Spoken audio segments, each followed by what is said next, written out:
Market లో invest చేసి మీ డబ్బులు డబుల్ చేసుకోవాలనుకుంటున్నారా? సుందరరామిరెడ్డి గారి సెమినార్ కి అటెండ్ అవ్వండి.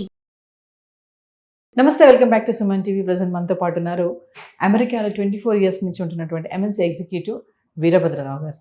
నమస్తే సార్. నమస్తే అమ్మ. సార్, మీరు నందూస్ వరల్డ్ స్కామ్ గురించి వినే ఉంటారు. యూకేలో COS సర్టిఫికేట్ ఆఫ్ స్పాన్సర్షిప్ అనే వీసా విషయంలో మరి ఉద్యోగాలు ఇప్పిస్తామని చెప్పేసి ఆ వీసా ఇప్పిస్తామని చెప్పి చాలామంది దగ్గర డబ్బులు తీసుకుని స్కామ్ చేసినట్టుగా. అంటే ఒక్కసారి అంటే మీ అనాలిసిస్లో ఏం చెప్తారు? అసలు COS అంటే ఏంటి అంటే ఒకసారి. ఇప్పుడు వెస్ట్రన్ వరల్డ్కి మన ఇండియన్ సినారియోకి మనము కంపారిజన్ ఆర్ కనెక్షన్ అసలు ఈక్వలెంట్స్ ఎట్లా ఉంటుందన్నది ఆలోచిస్తే, ఒకప్పుడు హైదరాబాద్ మార్కెట్ చాలా నొటోరియస్గా ఉండేది.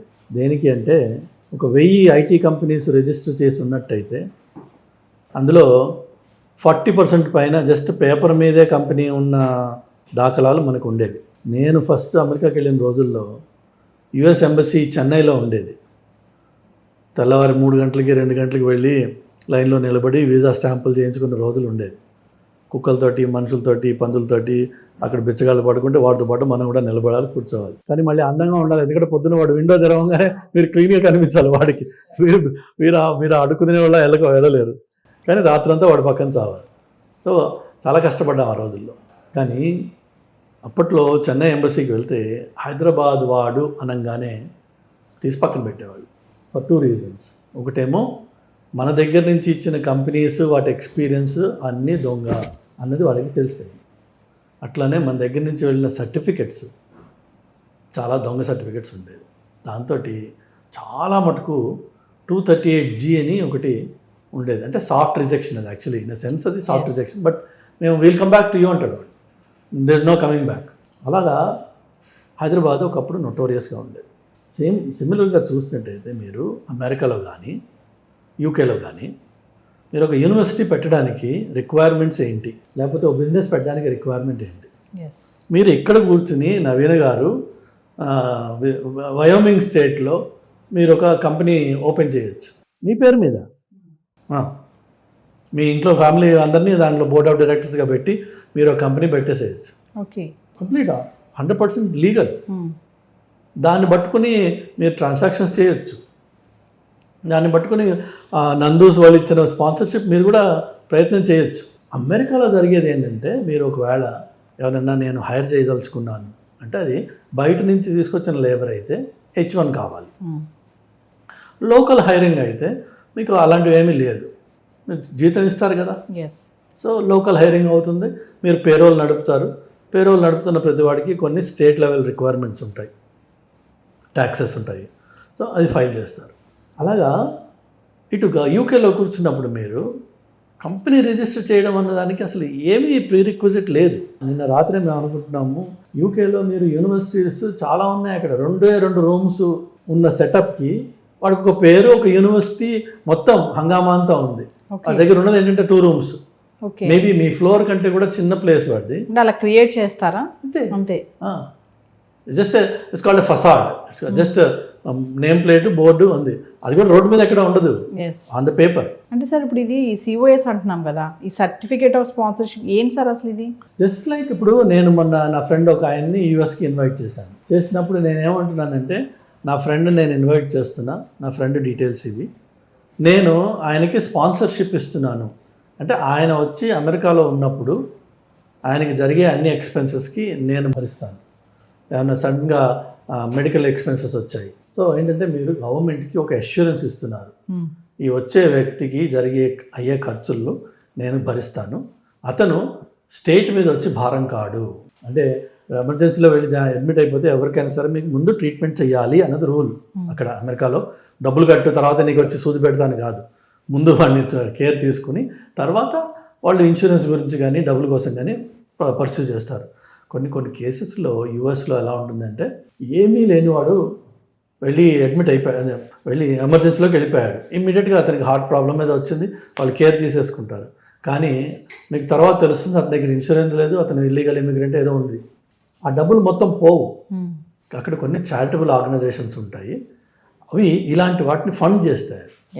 ఎందుకంటే హ్యుమానిటీకి అక్కడ విలువ ఎక్కువ ఉంది. మన దగ్గర 4 పోయినా పర్వాలేదని చెప్పే మన మెంటాలిటీ మంది, అక్కడేమో ప్రతి హ్యూమన్ లైఫ్కి వాల్యూ, రెస్పెక్ట్ ఉంది. కాబట్టి ఆ చారిటబుల్ ఆర్గనైజేషన్స్ వచ్చి సపోర్ట్ చేస్తాయి. సో ఈ స్పాన్సర్షిప్ అన్నది ఏంటంటే, as a company you are giving certificate of sponsorship stating I have an intention to hire this person, so I'm inviting him to come to the US or come to UK. So అక్కడికి వెళ్ళిన తర్వాత tuna బొడ్డు అని చెప్పి నీ పని నువ్వు చూసుకొని ఆయన నిన్ను అమెరికాకి తీసుకురావడం వరకు, యూకే తీసుకురావడం వరకు నా పని, అంతే. ఇప్పుడు పోయి నువ్వు చావు అన్నాడు అనుకో, అక్కడి నుంచి మీ స్టేటస్ వచ్చి ఇల్లీగల్ అవుతారు మీరు. ఓకే, రావడం వరకే అంతే. ఓకే. ఇప్పుడు అందుకనే H1లో ఉన్నది ఏంటంటే, H1 also is employment sponsorship. అక్కడ ఏంటంటే H1లో నీకు ఇంత శాలరీ ఇస్తాను, ఈ ఉద్యోగంలో నేను తీసుకొస్తున్నానని చెప్పి ఒక కమిట్మెంట్ ఉంది. ఏ రోజైతే ఎంప్లాయర్ మీకు ఇవ్వలేడో వాడు చెప్పేస్తాడు, నాన్న నిన్ను ఈ జాబ్ నుంచి రిలీవ్ చేస్తున్నా. అట్లానే ఇమ్మీడియట్గా నేను ఇమిగ్రేషన్ డిపార్ట్మెంట్కి ఇన్ఫార్మ్ చేస్తున్నా, నీకు 30 days టైం ఉంది, నువ్వు కంట్రీ నుంచి వెళ్ళిపోవాలి అని చెప్పేసి ప్రాసెస్ ఉంది అక్కడ. అంటే లీగల్ ప్రాసెస్ అది యాక్చువల్గా. H1 వాడిని ఎవరైనా అక్కడ తీసుకెళ్ళిన తర్వాత ఫైర్ చేస్తే వాళ్ళు ఎంప్లాయర్ ఇస్ రెస్పాన్సిబుల్, ఇమిగ్రేషన్కి ఇన్ఫార్మ్ చేయాలి. అలానే యూ హ్యావ్ టు టెల్. ఇది 2001-2002 టైంలో జరిగింది యూఎస్లో. ఎందుకంటే అప్పుడు ఒక మేజర్ బబుల్ వచ్చి మన జార్జ్ బుష్ టైంలోనూ చాలామందిని లే ఆఫ్ చేసేవాళ్ళు. లే ఆఫ్ చేసినప్పుడు ఆ ఎంప్లాయరే వచ్చి ఆ ఎంప్లాయీని ఎయిర్పోర్ట్కి తీసుకెళ్ళి డ్రాప్ చేసేసిన కేసులు ఉన్నాయి వితౌట్ జీరో నోటీస్. ఎందుకంటే ఆ జాబ్ పోయింది, ఇది అయిపోయింది. Same thing in UK also. కానీ ఇక్కడ జరిగేది ఏంటంటే, ఈ మీరు B1 B2 ఉంది కదా, అమెరికాకి ఇలా చాలామందికి స్పాన్సర్షిప్ ఇచ్చి పిలుస్తూ ఉంటారు. ఫర్ ఎగ్జాంపుల్, చాలామంది ఆర్టిస్టులు అమెరికాకి వచ్చి పర్ఫామ్ చేస్తారు. వాళ్ళు అక్కడికి వచ్చి పర్ఫామ్ చేయడానికి వీళ్ళంతటి వీళ్ళుగా అక్కడికి వెళ్ళలేరు. అక్కడ ఉన్న ఏదో ఒక సంస్థ వీళ్ళని తీసుకోవాలి, మేము పలానా ప్రోగ్రామ్ కండక్ట్ చేస్తున్నాము, ఇది cultural exchange between the 2 countries, so we're inviting this team, and ఈ టీం ఈ విధంగా గొప్పది, ఇన్ని చోట్ల పర్ఫామ్ చేసింది, ఇంత పోటుగాళ్ళు ఉన్నారు ఇందులో, అందుకని మేము ఇన్వైట్ చేస్తున్నాం అని తీసుకొస్తారు. మీకు ఇంకొక మాట చెప్పాలంటే, ఆ స్పాన్సర్షిప్ తీసుకొచ్చిన వాళ్ళు తీసుకొస్తారు. మీకు ఇంకో మాట చెప్పాలంటే, అమెరికాలో తానా అండ్ ఆటా అని 2 పెద్ద ఆర్గనైజేషన్స్ ఉన్నాయి. ఇప్పుడు ప్రతి స్టేట్కి ఒక తెలుగు ఆర్గనైజేషన్ ఉంది. కానీ ఒకప్పుడు ఏంటంటే only TANA was the first one. యాక్చువల్గా చాలా గౌరవంగా, చాలా గొప్పగా, మంచిగా చెప్పుకునే పేరు ఉండేది తానాకు ఒకప్పుడు. తెలుగు మహాసభలు అంటే ఎంతో గొప్పగా చెప్పుకునేవాళ్ళు. కానీ అది మెల్లిమెల్లిగా ఏమైపోయిందంటే, ఎక్కడైతే మీకు అధికారం వస్తుందో, పవర్ వస్తుందో, అక్కడ అబ్యూజ్ మొదలైపోతుంది. వాళ్ళు ఏం చేసేవాళ్ళు, ఇలా పెద్ద పెద్ద గ్రూప్స్ని ఇన్వైట్ చేస్తూ అందులో 2-3 పనికిరాని బ్యాచ్ని పెడతారు. వాడు 1-way టికెట్లో వస్తాడు. వాడికి ఏం రాదు, వాడికి ఆ గ్రూప్తో సంబంధం ఏమి ఉండదు. కానీ ఆర్టిస్ట్గా వాడికి ఒక ప్రొఫైల్ తయారు చేసి 25 మంది గ్రూప్లో 2 వస్తారు. అందులో ఈ గ్రూప్ వచ్చి పర్ఫామ్ చేస్తుంది, 23 మందో 20 మందో వెనక్కి వస్తారు, ఈ 5 అక్కడ ఉండిపోతారు. వాళ్ళు ఎవరు అంటే, ఆల్రెడీ ఆ తానా వాళ్ళకి తెలిసిన వాళ్ళే ఆర్కెస్ట్రేట్ చేసి చుట్టవాడో, బావో, బామర్దో, పెద్దన్న కొడుకో, చిన్న కొడుకో, ఎవడో ఒకడు అని తీసుకొచ్చేస్తారు. అట్లా ఈ బికమ్స్ ఇల్లీగల్. సో వాళ్ళు వచ్చినప్పుడు మాత్రం స్పాన్సర్షిప్ ఇచ్చి వీళ్ళని తీసుకొస్తారు అక్కడికి. సేమ్ కేస్, స్పాన్సర్షిప్ ఏం చేస్తున్నాను నేను అంటే, నిన్ను కంట్రీలోకి ఎంటర్ అవ్వడానికి ఒక వెహికల్ని తయారు చేస్తున్నాను. ఇప్పుడు అమెరికాలో జరుగుతున్న సిచ్యువేషన్ ఇదే. ఏంటంటే, ఇట్లాగా తీసుకొచ్చే జనాల్ని, వాళ్ళకి దాని తర్వాత ఎలాంటి వీసా ఉండదు, వాళ్ళ దగ్గర ఏమీ ఉండవు, కాగితాలు ఏమి ఉండవు. ఆ లేనప్పుడు వాళ్ళని 12 గంటలు 14 గంటలు వర్క్ చేయించుకొని వాళ్ళని అబ్యూస్ చేస్తున్నారు. దాన్ని హ్యూమన్ ట్రాఫికింగ్ అంటారు. హ్యూమన్ ట్రాఫికింగ్ చేసిన వాళ్ళకి చాలా భయంకరమైన శిక్షలు పడతాయి. ఇప్పుడు రీసెంట్గా, అంటే నెక్స్ట్ 2-3 monthsలో బయటకు వస్తాయి ఇవి. బట్ ఒక పబ్లిక్ ప్రెస్ కాన్ఫరెన్స్ పెట్టి అమెరికాలో అనౌన్స్ చేశారు, ఇట్లా మేము 1 million cases మేము పట్టుకున్నాం across the multiple states. Same thing మీకు యూకేలో కూడా అవుతుంది. సేమ్ థింగ్ మీకు యూకేలో, ఇది ఇప్పుడు నందూస్ చేస్తున్నది కూడా is very similar to that. మనం చేయాల్సిందల్లా, నా సలహా ఏంటంటే, నేను ఆ దేశానికి ఎలాగోలా వెళ్ళిపోవాలి అని చెప్పి దయచేసి వెళ్ళకండి. ఇండియాలో కూర్చుని పానీపూరి బండి పెట్టుకుని అమ్ముకున్నా మనం బతకచ్చు హ్యాపీగా. నిజంగా చూడండి, మీరు ఎన్నో చోట్ల ఎంతోమంది చిన్న చిన్న వ్యాపారాలు చేసుకుని హ్యాపీగా ఉంటున్నారు. చిన్నదే, ఎక్కువగా కుటీర పరిశ్రమ లాంటివి. అది కానీ దర్జాగా ఉండొచ్చు. మీరు అక్కడికి వెళ్ళి పడి స్టేటస్ లేక ఇల్లీగల్గా ఉంటూ దొంగతనంగా బతుకుతూ మనం సాధించగలిగేది ఏమీ లేదు. అబ్సల్యూట్లీ నథింగ్, బికాస్ నీకు స్టేటసే లేదు. నేను ఏదో ఒకటి చేస్తున్నాను, ఏదో ఒకటి చేయలేవు నువ్వు అక్కడ. ప్రతి క్షణం భయపడుతూ దొంగలాగా బతకాల్సిన అవసరం ఉంటుంది. దానికోసం 25 లక్షలు 30 లక్షలు 50 లక్షలు పెట్టి వాళ్ళ లెవెల్లో బాగు చేసి మనం వెళ్ళాల్సిన అవసరం ఉందా? అదే 25 లక్షలు 30 లక్షలు పెట్టి నువ్వు ఇక్కడ చిన్న వ్యాపారం చేయి, పెద్ద చేయకు, సిన్సియర్గా చేయి. నేను వారణాసిలో చూశాను మొన్న, ఇడ్లీ బండి నడుపుతున్నాడు morning 11 to evening 5 and he is making at least per day 50,000 rupees per day, at least, ఇంకా ఎక్కువే ఉంటుంది. Non stop throughout the day, only idli and chutney, nothing else. దానికి ఏమి మన కండలు తిప్పి చేయాల్సిందేం లేదు. లోపల మెషిన్ పెడితే ఇడ్లీ పిండి రుబ్బుతూ ఉంటుంది, అది చట్నీ పిండికి సపరేట్ ఇంకో మెషిన్ రుబ్బుతూ ఉంటుంది. మీరు చేసేదల్లా ఇడ్లీ చేసే డబ్బాలో మీరు ఇడ్లీలు పెట్టడం, తీయడం, డిస్ట్రిబ్యూట్ చేయడం, అంతే.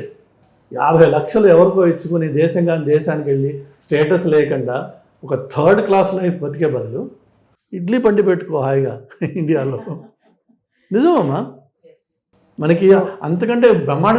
మీకు ఎందుకు కోటిలో నాకు తెలుసు ఒక ఇడ్లీ బండి ఉంది, 11 o'clock ఎప్పుడు క్లోజ్ చేసేస్తాడు అతను. మార్నింగ్ 6 మొదలవుతుంది, 11 క్లోజ్ అయిపోతుంది. రామ్కోటి అనుకుంటా ఆ ఏరియా అని అంటారు. రామ్కోట్లో ఒక వాల్కి పక్కన ఉంటుంది, అది కూడా షాప్ కూడా కాదు ఏమది. అతని దగ్గరికి వచ్చే ఆ గిన్నెలు మీరు చూస్తే షాక్ అయిపోతాం మనం అందులో కూర్చోవచ్చు, ఆ గిన్నె అంత పెద్దగా ఉంటుంది. అలాంటివి ఒక 10-15 వస్తాయి ఆ మార్నింగ్ 5 hours. ఎంత సంపాదిస్తాడో ఆలోచించండి. ఒకటి చేసేది ఇడ్లీ, ఇంకేం లేదు అనేది. మనకేంటంటే ఒక ఫాల్స్ ఈగోతోటి, ఈ తప్పుడు అవగాహనతోటి, అర్థం కాక, పూర్తిగా ఆ విషయాలను అవగాహన లేక, ఎవరో ఏదో చేస్తారని చెప్పేసి వాళ్ళ పాపులారిటీని అంత యూట్యూబ్ చూసేసి వీళ్ళేదో పెద్ద ఆ ఇల్లు చూడండి రాజ్మహల్లా ఉందని, ఏమీ లేదు అక్కడ. నిన్న యాక్చువల్గా సుప్రీంకోర్టు అన్నది popularity is not equal to credibility. Exactly, మనకు ఆ క్రెడిబుల్ సోర్సెస్ కోసం చూసుకుని మీకు సిన్సియర్గా జెన్యూన్గా ఒక స్పాన్సర్షిప్, ఒక జాబ్, ఒక లీగల్ స్టేటస్ ఉంటుందన్న చోట వెళ్ళండి ఎక్కడికైనా. అంతేగాని ఎక్కడైతే మీరు ఎంటర్ అయిన 2వ క్షణాన్ని మీకు లీగల్ స్టేటస్ లేదు అనగానే అక్కడి నుంచి మీ బతుకంతా దొంగ బతికే. దయచేసి చేయకండి. Thank you sir. Thank you.